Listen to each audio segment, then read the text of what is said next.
Chapter 17. Spare it this year also. This chapter is based on Luke chapter 13, verses 1 to 9.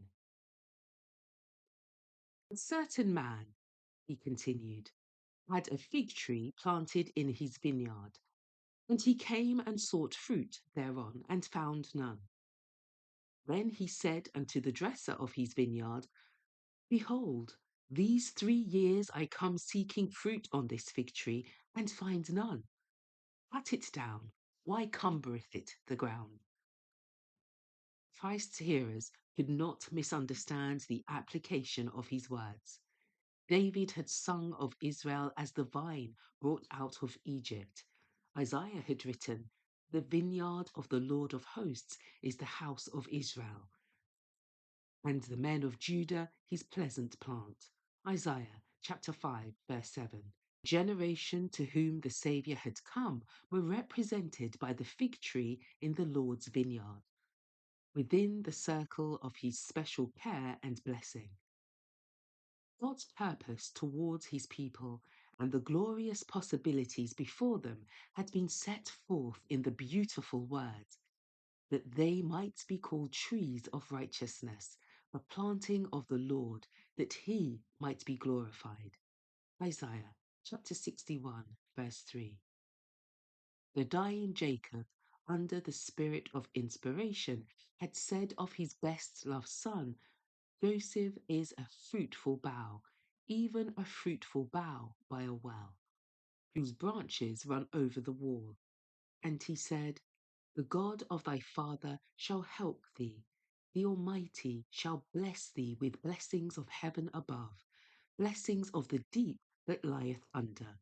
Genesis chapter 49, verses 22 and 25.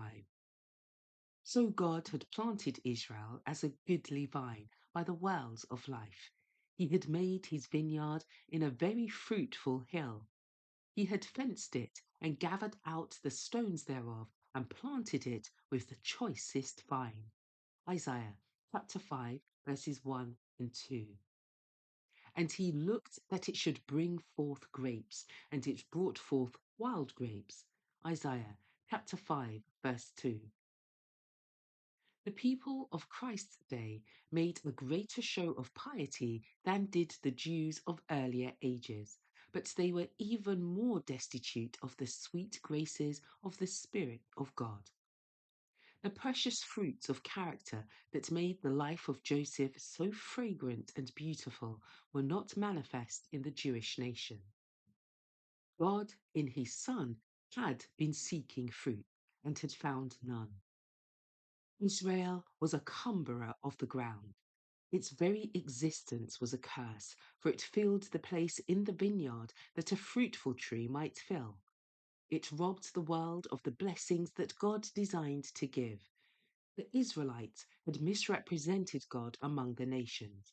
They were not merely useless, but a decided hindrance. To a great degree, their religion was misleading and wrought ruin instead of salvation.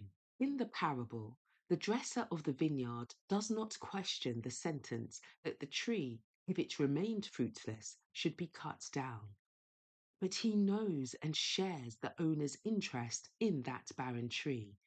Nothing could give him greater joy than to see its growth and fruitfulness.